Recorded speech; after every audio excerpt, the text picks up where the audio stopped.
record. All right. Welcome all to the very first Technical Advisory Committee meeting of the TGM Model Code update. I'm going to go through a few slides just to orient us and get us all on the same page for this project. So, first of all, I just want to thank you all for making the time commitment to be here and bringing your energy and ideas to our Technical Advisory Committee. We're going to start off with some introductions just so we all know each other.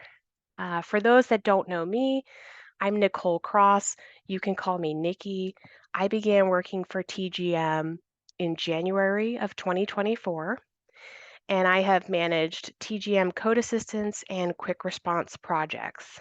In the past, I worked as a planner for the city of Corvallis, for Clackamas County, and for the city of Philadelphia. I'm now going to pass it over to our consultant team so you all can introduce yourselves, please. I'll start. Hello, everybody. Kate Rogers. I am a senior planner and project manager with MIG. And I have interacted with the TGM model code for small cities. I've used it as inspiration on a number of projects. I've done a lot of development code writing and updating for various cities across Oregon. So happy to be a part of this project and part of this group. So I'll hand it over to Kathy next.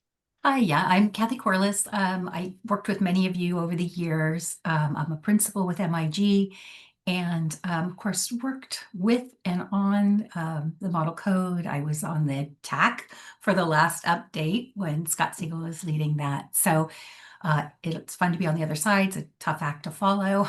Nice to see you all. EQ? Hi, I'm Emma Quinn Smith, or EQ. I'm a planner at MIG. I have worked on some development codes, but not nearly as many as Kate and Kathy have, and have also used the model code as inspiration. So I'm excited to get to work on the update and get to hear from all of your experiences. Great, thank you. I think we can go to the next slide.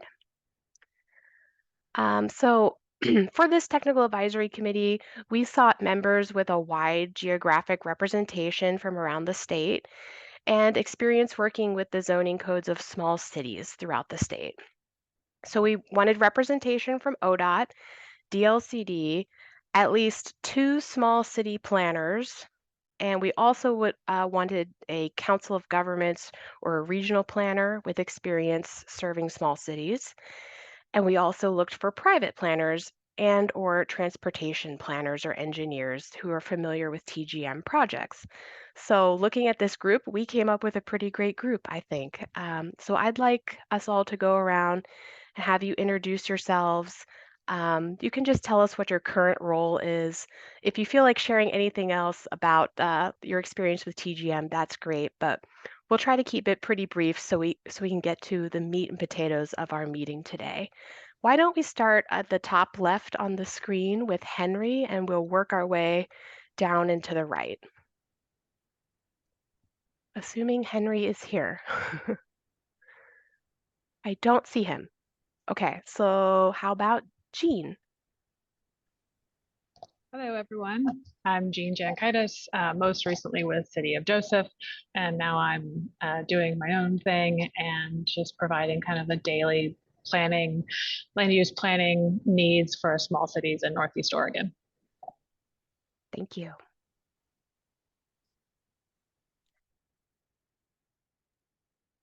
Kathy Store, we don't see your screen like you do, so going in order it would be tough. Oh, you're not seeing the slides on the screen? Oh, we see the slides, but we don't see the people in the same order that you see them. So I just mean the names as they're listed on the screen. Okay. Does that make sense? Yeah, I got it now. Yeah, Right. so Dustin, how about you? Thank you. I had to switch screens too. Dustin Nilsson, I'm the Director of Planning and Zoning for the City of Hood River.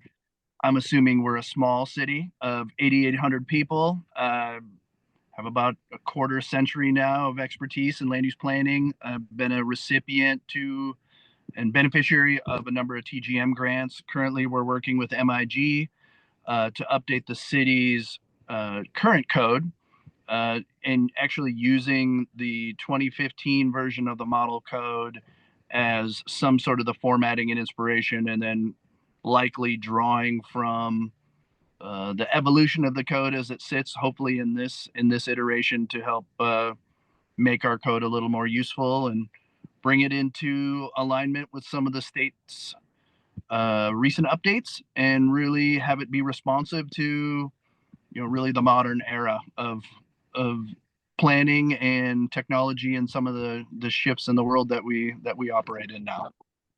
Great, thank you. Let's go with Scott next.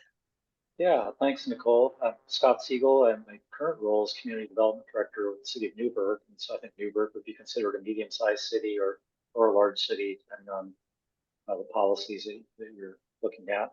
A lot of experience with model code.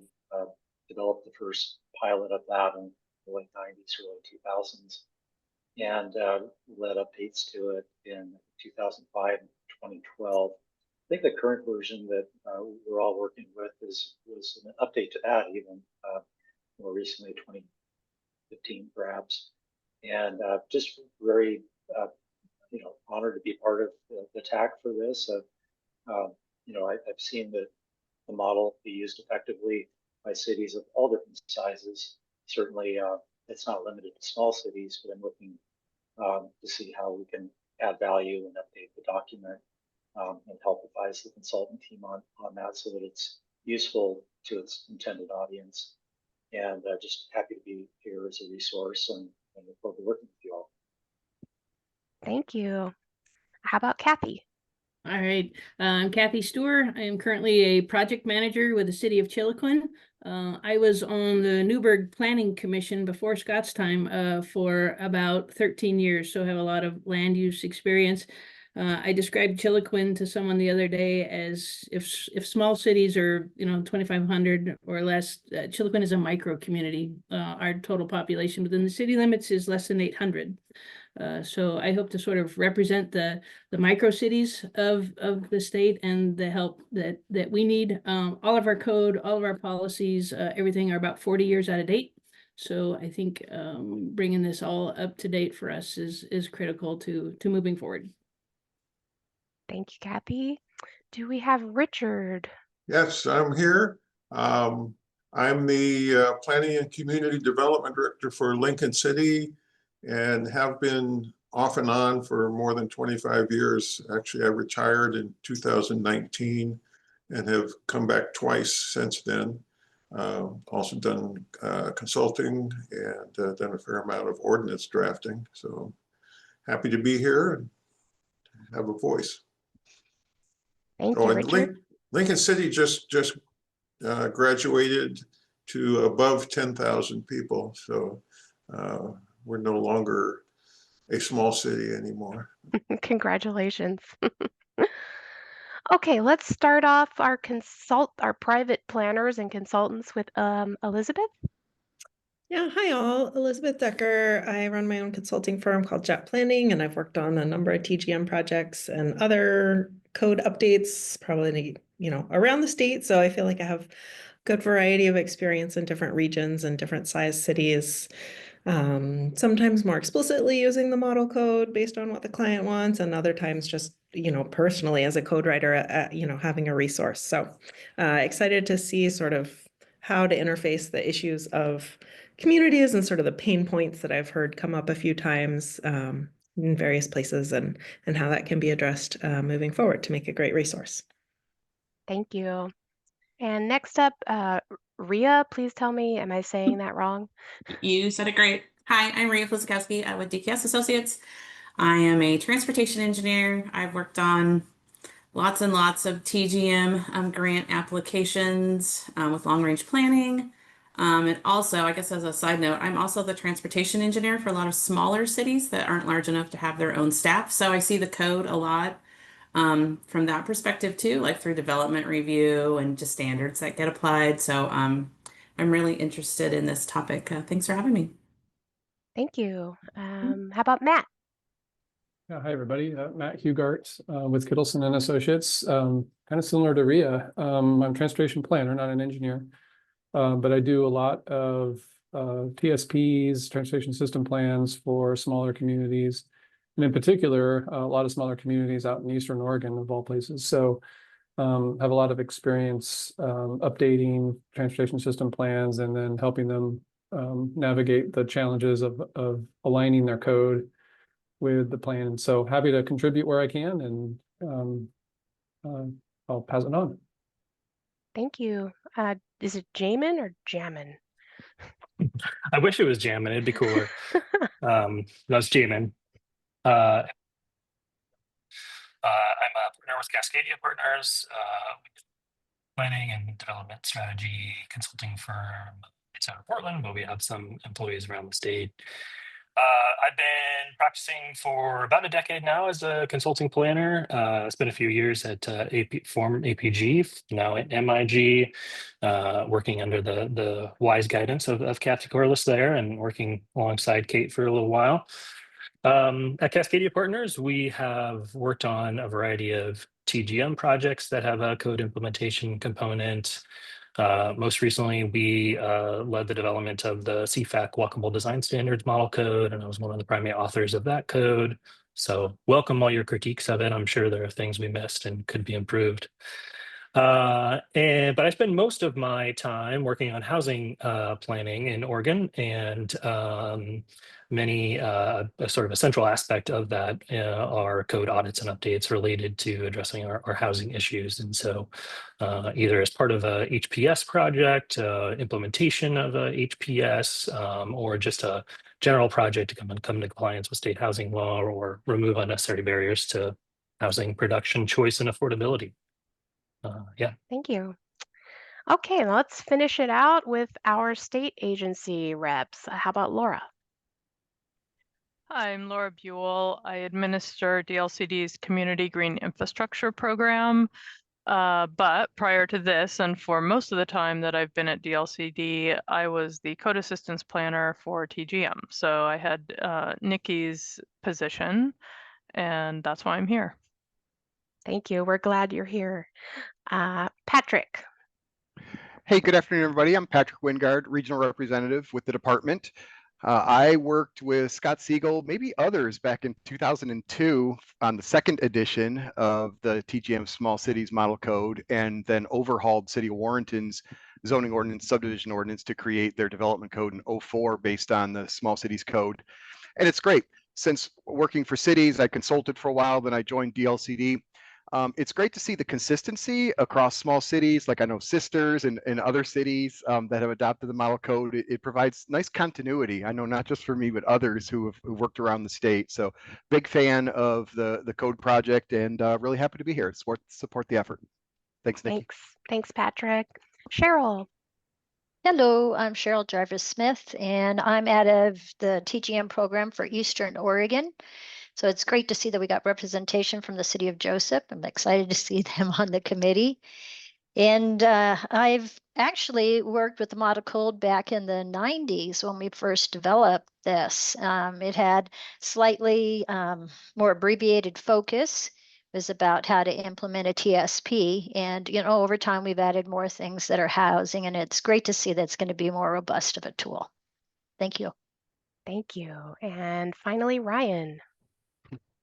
Hi, everyone. Ryan Markwart, and I'm a housing planner with DLCD, and I'm in the HAPO office. Prior to that, I was with TGM and had done a little bit of work with some code assistance projects. And prior to DLCD, I had been a planner at the local level in Oregon for a while. So yeah, really looking forward to working with everyone on this project. Great. Okay, I didn't miss anyone, did I? Okay. I think we're ready to go to the next slide. So this is our agenda for today, and we're pretty much on schedule so far. We've done welcome and introductions. We're reviewing the agenda now. Next up, we're going to just go through some housekeeping and general project background. We will then go through the project schedule and get into some of the more details of what's going to be happening through this project and the future TAC meetings. Then I will give a brief overview of the Racial Equity Framework for Decision Making. That's a tool we use here at DLCD. And then the last half of the meeting is going to be the real meat and potatoes of getting into the review of discussing the draft evaluation memo. So that's the key findings through the consultants have done the evaluation of the current model code, and they'll have some discussion topics for you all to engage and give us feedback. We're hoping there'll be time for a 5-minute break in there. This is a 2-hour meeting, so I appreciate all of your patience. If we can get the break in there for, getting a drink or using the restroom, we'll do that. But we do have a lot to get to, so without further ado, let's jump right in. Okay, next slide. Thank you. So you should have all gotten an email from me explaining where all of the project files are found for this technical advisory committee. We're using box.com. It's sort of like Google Shared Drive if you've ever used that. But this is where I'll be posting all of the documents that you'll want to access for this project. You should have gotten an invite link from box.com, but I'll also put the links to any relevant documents in each of the meeting invites so that you can link directly to the pertinent documents to look at for each meeting. So if you have any trouble with this, please contact me directly, Nicole Cross at DLCD. For now, the files are set to read only, but there will be opportunities for you to actually engage and comment and suggest changes onto the documents as we get further into reviewing drafts of the new model code. So for this meeting, several files were shared in the TAC meeting #1 folder, and that's what's showing on screen here. So in there, I have put a copy of the old model code. It's no longer posted on our website because we didn't want people out there using it, knowing that it's out of compliance with our recent statewide legislation. So we pulled it down from the public website. But for your use, if you want to refer back to the old model code, it is saved there as a PDF. And then ahead of each TAC meeting, I will share documents through box.com. And it would be great, I would appreciate it if you could reserve about an hour or so of time to review materials ahead of each meeting. Some meetings might be more, some might be less, but that's kind of the expectation. And again, any questions with this, please contact me directly. Next slide, please. Okay, so this technical advisory committee is going to meet 5 times. A 6th meeting is penciled in as a contingency task if we need it. So each meeting is roughly 2 hours. I am going to record the meeting, so if you're unable to attend, I can send you a recording. But we're not going to publicly post all of the discussion that you have on our website. What we'll do is we'll snip the recording to just the presentation portion in the beginning, and we'll post that on our website for anybody in the public that's interested and wants to keep abreast of where the project is. But we decided to let your discussion be more candid and private. This is not an official DLCD rulemaking, so we don't have a requirement to make this a public discussion. So we've decided not to do that. But if you miss the meeting, I can still give you the full recording so you can see the discussion that everyone else had. I do ask that you keep your cameras on during the meeting if it's possible, aside from any extenuating circumstances. And I'm going to go over a few responsibilities and expectations. So please consider viewpoints of the other participants. We have a wide array of people from different backgrounds, so we're not going to agree on everything. But we ask that you act in a respectful manner that promotes collaboration. Please come prepared to engage in the discussion and be prepared to compromise for the best solutions for Oregon's small cities. And please contact me, the project lead, with any questions or for any clarity throughout the process. A couple ground rules. Please honor the agenda and stay on topic. If there are things that come to mind that are a little outside of the current topic, you can always email me with your thoughts after the meeting, and I'll take that into consideration. Please use the raise hand function in Zoom when you want to speak. And please address the issues at hand and the questions at hand and not individuals, just to keep things from getting personal. Avoid personal attacks. And I've disabled the chat function because we'd really like to keep the conversation in one channel of just using your video and sound. So I've chosen to not have a side chat going, but you still can chat to me directly if you're having any issues, like technical issues in the meeting. But you just can't send a chat to the whole group. Okay, next slide. So I'm briefly going to give a little background on TGM. I know we're all familiar, but just a reminder of why we're here and why this project is important. Oregon decided in 1993 that land use decisions and transportation decisions impact one another, and these decisions shouldn't be made in isolation from one another. So the TGM program was born. Our mission is to link land use and transportation planning by working in partnership with local governments to create vibrant, livable places in which people can walk, bike, take transit, or drive where they want to go. TGM provides grant-funded assistance to projects that are in line with our TGM goals and objectives, which are providing transportation choices to create communities with balanced and interconnected transportation networks, creating complete communities of vibrant neighborhoods and lively centers, supporting economic vitality and growth by planning for movement of people and goods, saving public and private costs with compact land use development and well-connected transportation patterns, and promoting environmental stewardship through sustainable planning. Next slide. This chart shows the various TGM grant programs that we run. The orange side, or the left side, is the ODOT staff-run programs, which manages our yearly TGM planning grants that help local jurisdictions update their transportation system plans and integrated land use and transportation plans. DLCD side, or the blue side, the right side of this chart, we manage the TGM community assistance programs such as education and outreach, code assistance, that's me, quick response, parking reform and management, TSP assessments, and other special projects. And through this, TGM has supported over 1,300 planning projects since 1993, and the model code has been used throughout many of these.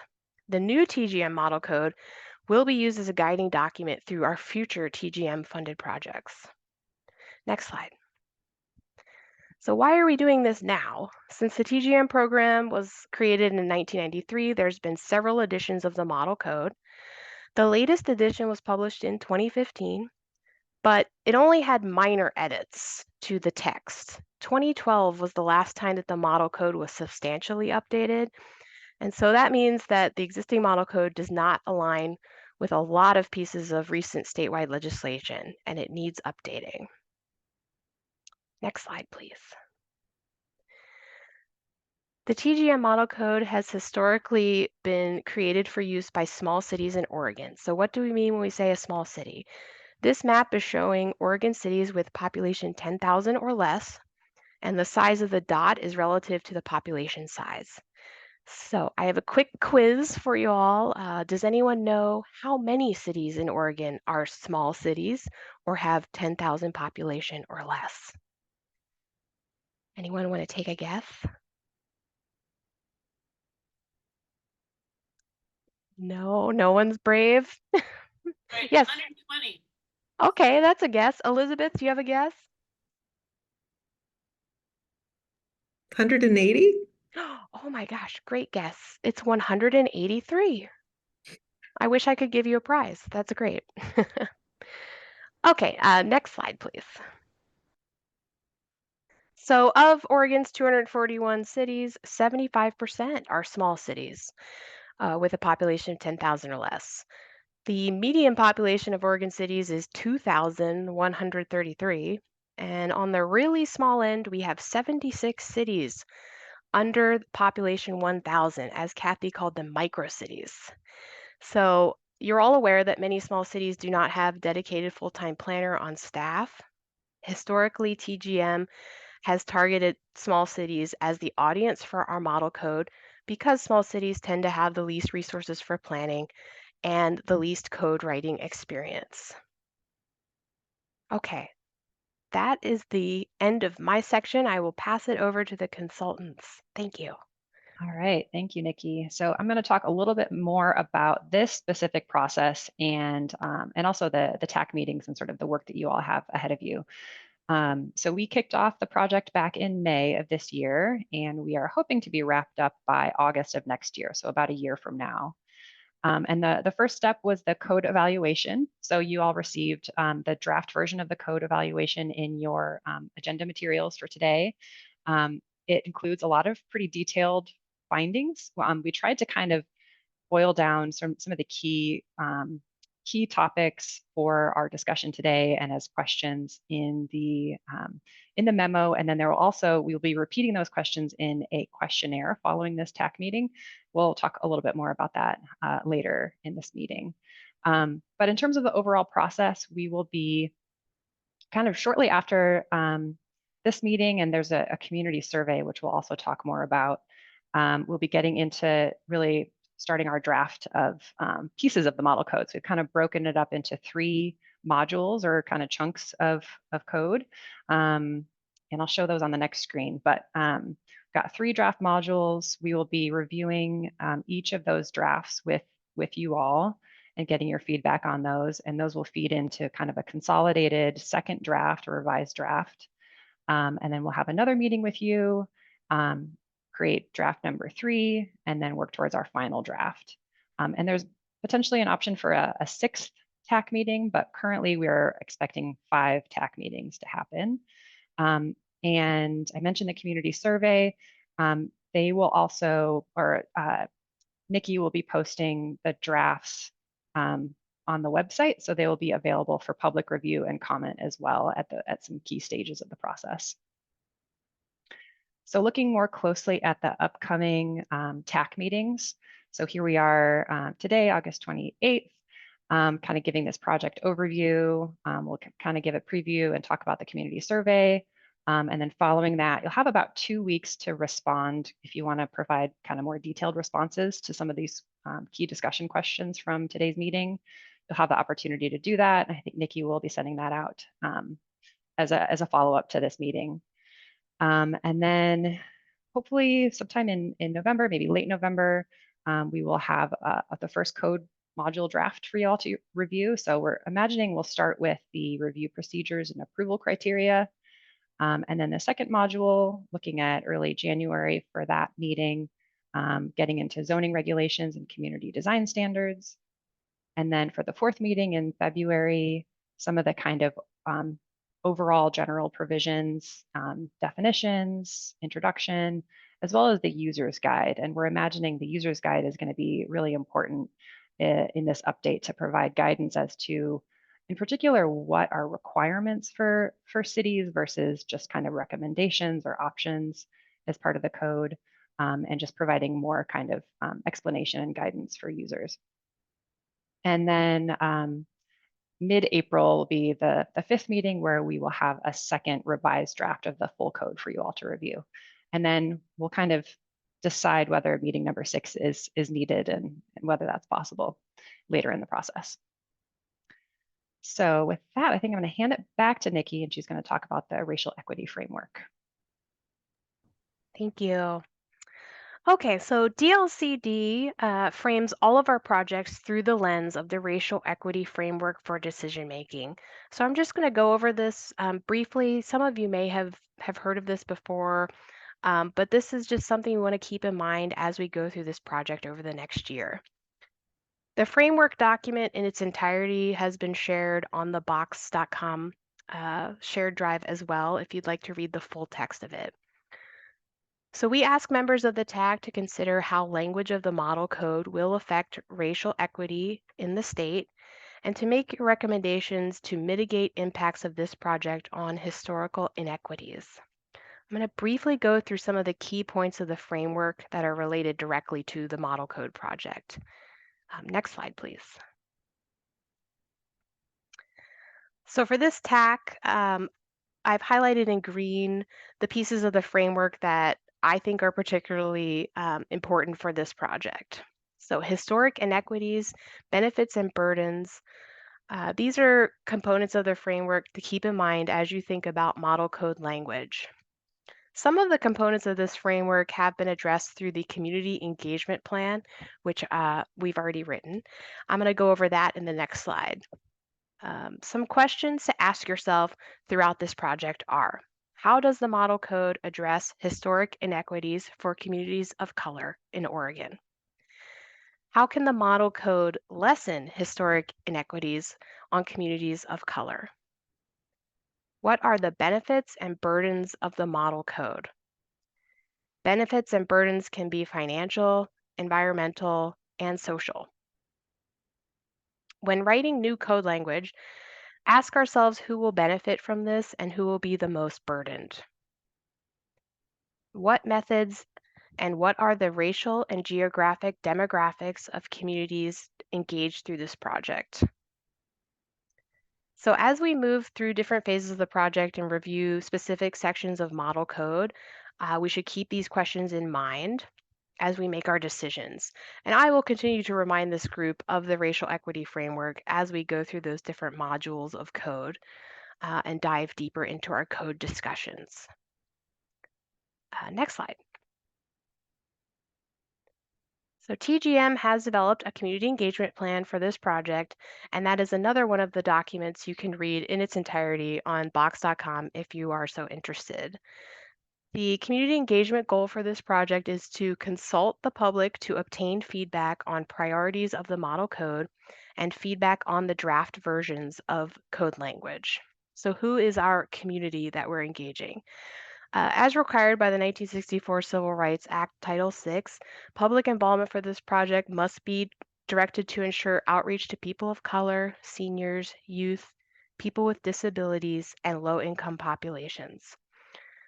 Because the product of this project is also a technical code, our engagement will target planning professionals and advocates in Oregon who use zoning codes or are impacted by zoning codes, with a focus on small cities in particular. So on screen, I've put a list of target individuals and organizations that we plan to reach out to for our community survey, and we'll also plan to reach out to them again for input on our model code drafts when those are out for public comment. So how are we going to use the community input that we get? The project team will have a standing agenda item to review and consider public comments received as we go forward.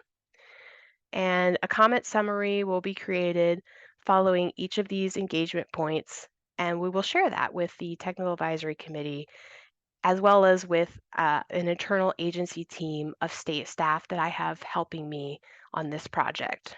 So each comment that merits further action will be addressed by our agency team, and we will decide how we want to move forward with that and bring it back to our consultant team to get wrapped into the final draft of the code. I think I'm a little ahead of schedule, so I could pause there and just take any questions on what we've said so far before I pass it back over to our consultant team to kind of get into the nitty-gritty. Yes, Scott. Yeah, thanks. Could you just speak to the purpose and the intent of the model code a bit? Because my experience and understanding of it is that it's a voluntary tool. It's a resource to local governments. It's not regulatory in and of itself, like some model codes of DLCD or LCDC is adopted through administrative rules. That's not what it was designed for. But I would be interested in hearing from DLCD on what your intentions are with this version of the model code. Yes, great question. You are 100% correct. This is not a regulatory model code. This is voluntary, and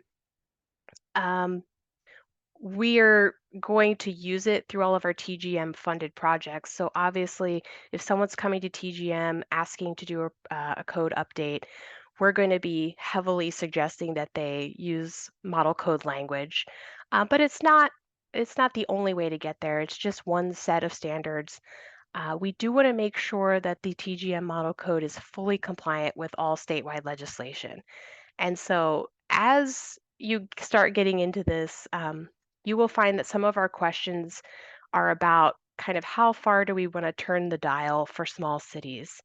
Some of the statewide legislation around middle housing doesn't apply to really small cities, but do we still want to suggest it and recommend it?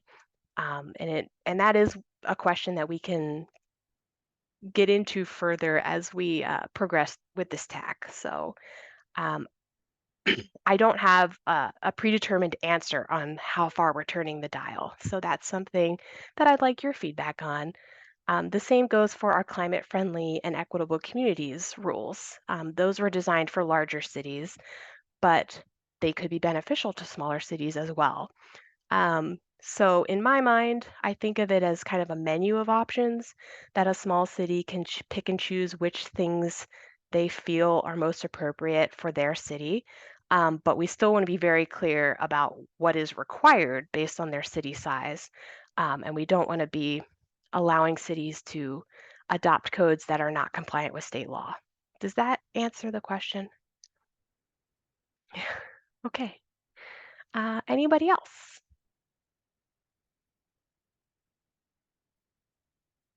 Nope. Okay. Well, I think I'll pass it back over to Kate.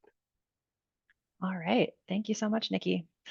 All right. So as Nikki has said a few times, we're getting into the meat and potatoes now. So pull out your napkins and your fork and knife. It's gonna be delicious. So for the last couple of months, we've been working on taking a close look at the last version of the model code and seeing where updates are needed or updates are recommended to bring it up to date, make it clearer, more useful for today's planners and cities. So I'm not going to get into all the details of the findings. We have pretty detailed tables that we included in the memo that if you want to dig into those, that's where those details are found. But this, I'm just going to kind of review some of the types of things that we were looking for in our review, and we're looking for your feedback through this process in this meeting and in the questionnaire that will follow. So the first one that's kind of at top of mind is incorporating legislation and rulemaking that has taken place since 2012, which was when the last major update to the model code took place. And so we have been updating it's Appendix 3 to the last version of the model code, which kind of summarizes all of the land use requirements, state statutes, and administrative rules that would apply to development codes. So that is another item that we provided in your agenda packet. So again, if you want to take a look at that as kind of part of your background information for thinking about how we need to update the code, that's available to you. But just some of the kind of the key items that we think will be necessitating updates to the model code are related to ADUs, accessory dwelling units, middle housing, manufactured and prefabricated housing, affordable housing, emergency shelters. Some aspects of the application reviews, so timelines and procedures have been updated, requirements for childcare facilities, and of course, climate-friendly and equitable communities rulemaking, and many, many more. As you know, the legislature has been quite busy over the last 13 years. So there's lots of updates to make. So we will be working on that. We also want to make sure that any regulations that apply to housing are clear and objective as required by state statute. And so I think the existing model code is mostly pretty clear and objective, but we did identify a few conflicts in some places that we'll want to make sure are updated. And of course, any new language that we incorporate will also be clear and objective as it's applied to housing. And we also know that DLCD has been quite busy creating model codes and guidance for various topics over the last 10 years or so as well. And we want to be able to incorporate at least components of all of those model codes into this model codes to make things kind of all work together as well as possible. So, and a lot of these, of course, are tied to some of the legislative updates. So ADUs, middle housing, prefabricated housing, the CFEC Walkable Design Model Code. It's awesome to have Jamin as part of the TAC to bring that kind of insider knowledge into the making of that model code and how we can integrate it. And then also currently being developed at the same time, and we also happen to be working with DLCD on this model code, is the calling it the Clear and Objective Housing Model Codes, or sometimes we call it the ONA Housing Model Code. ONA is the Oregon Housing Needs Analysis rulemaking process. So that is a model code, or really a set of model codes that are mandated under Senate Bill 1564 from the, I think it's the 2024 legislative session, calls for LCDC to adopt clear and objective model codes that will serve various functions, including as just kind of inspiration and best practices for cities of 3 distinct sizes, so small, medium, and large cities. But those model codes can also be used in more of kind of a regulatory enforcement manner as part of the housing needs analysis process under Goal 10. So not to get too far into the details of that model code, but another thing that is also at the top of our minds is how we can integrate some aspects of those codes into the TGM model code. So that's one of the key topics that we'll be bringing to you as well. Of course, we want to clarify and simplify the code where needed. So we did identify some places where things might be, not as clearly stated as they could be, or in light of changes to legislation, maybe things could be better clarified. So we'll be working on that. And then of course, the planning field has changed over the last 10 to 13 years. So how can we incorporate more recent promising practices or best practices into this model code update? So things like more flexibility for housing options, potentially going beyond state requirements for small cities, greater mix of uses in some zones, climate and fire resiliency, which will be increasingly important, parking management. These are some of the topics that we thought of, but we did want to pause here for a moment and see if you all have ideas about other areas of promising practice that we should be considering. So I'll pause there and I'll expand my participant window and see if anyone has any thoughts here.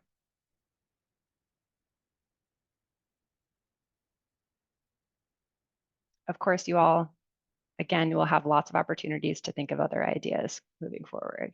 But I see, Scott, you have your hand raised. Yeah, thank you.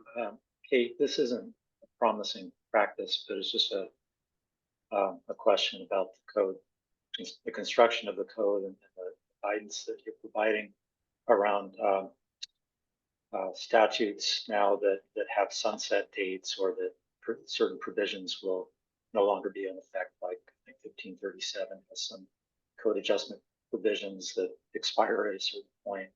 So I don't think we need to solve that now, but I would hope that you're thinking about how to design this so that it provides meaningful guidance and options for local governments to consider, whether it's applying the statutes directly or providing sample language and also guiding them on, on that aspect of it.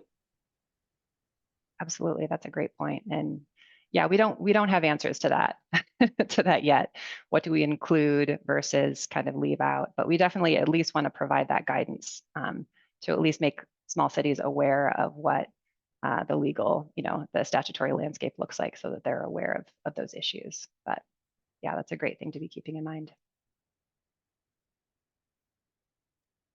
Sorry, I think one feature, maybe the overlap from the pure zoning code into land divisions. It's something that we're working on now, since that your typical land division has typically followed the planning process.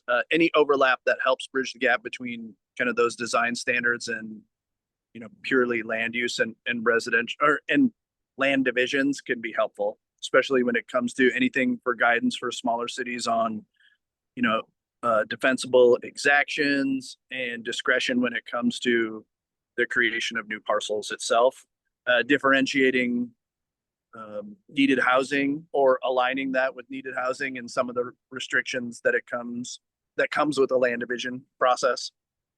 Mm-hmm. That's great. Okay, so the land division process and how that interacts with the zoning code. Thank you.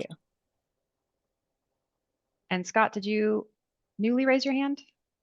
I did. And Dustin's comment, it made me think of something else that, you know, sort of a fundamental question about land use regulations is what is a land use regulation and what is not a land use regulation. And I think to the extent that we can parse that out maybe a little bit more clearly in this version of the model code, that would be helpful, because I've come across a lot of jurisdictions, including the one I'm working for now, that identify, building permits for single dwelling homes and middle housing now are, a type 1 review, for example, where, these are permits that should just be reviewed in the course of, plan review for a building permit, and you shouldn't necessarily require a land use application for these things, although you may want to. It's not necessarily required. So I know you're going to be starting with the procedures section of the code, and that would be something to think about. It's just, how do you parse out what requires a land use application versus what can just go straight to a building permit review or a public improvement plan review if it's an engineering decision, and those kinds of issues. That's an excellent point, Scott. And I saw Kathy over there smiling, Kathy Corliss, because that's a topic that we have been discussing quite a bit with folks at DLCD, and just what does that term land use regulation mean? Because it can have significant, consequences in terms of what applies and what your requirements are and all of that, especially when we get into sort of the enforcement side of things, which is not as relevant to small cities under 10,000. They're not subject to that. The housing production strategy and that whole process, but still, it's all important to be keeping aware of, and especially for keeping in mind that even though this model code is really targeted to smaller cities, it is used as a resource by cities of all sizes. So that's all important. Cheryl, go ahead. Yeah, I'm kind of interested in what we can do to help strike more of a balance. So much of what we do is very auto-centric, as we're aware, how things are designed, how the land use supports it. So maybe trying to create more balance on the design for transit facilities. And the original model code actually had a section around airports. So, I'm kind of looking at how these other modes can mix in, and we've never really had anything around rail. So thinking more about, rail also has a passenger component to it. It's an opportunity for us to think a little broader about what we might be able to accomplish. Great. Thank you for that. And Jamin, go ahead. Yes, sort of along the topic of flexibility for housing options, but the HB 2138 now requires, I think all cities that are subject to any middle housing requirement, even small cities to allow duplexes, to have a density bonus for providing accessible units and affordable units as well. And I've seen sort of maybe a lack of guidance on how to implement that in code in terms of what counts as an accessible unit. There's a lot of different sort of certifications and levels of accessibility versus visitability, and and I think if the model code could reach to that, to provide some options for how to define and regulate that, I think that would be a good outcome. Great, thank you, Jamin. And yeah, just to point out, that is something that the ONA model code will be incorporating, those changes under House Bill 2138. But yeah, great opportunity to kind of integrate those two codes together. Ryan, go ahead. Thanks. And following up on Jamin's point, that's a really good observation. The provisions of 2138, some of those are going to require rulemaking, and so despite having the language in the bill, there's going to be additional rules that are going to have to go through the rulemaking process and get adopted that will kind of operationalize those and what exactly all of those things mean. And I think the conforming code amendment deadline is January 1st of 2027 for those. So it might be a little bit difficult to, with the rulemaking process going on and that future date for implementation might be a little bit difficult to incorporate some of that within the model code timeline here. So I just wanted to provide that as background info. Appreciate that, Ryan. It's helpful. And Laura, you're on. Yeah, so I don't have a new area of promising practice to add to this list, but I wanted to just bring up an idea related to the greater mix of uses in some zones. We often, well, I don't know if we do, but many times in conversations with cities, this ends up being a conversation about how to get residential and commercial zones. And I think it's really important that we think more broadly about other uses in residential zones. And it would really help to look to other countries for some guidance on that. We do not look enough beyond our borders, beyond our state borders even, but certainly beyond our national borders. And the United States is unique in how strict it is for single uses and what it prohibits in residential zones. And it's a real missed opportunity. And I'm not just talking about the corner store, I'm also talking about uses within residences.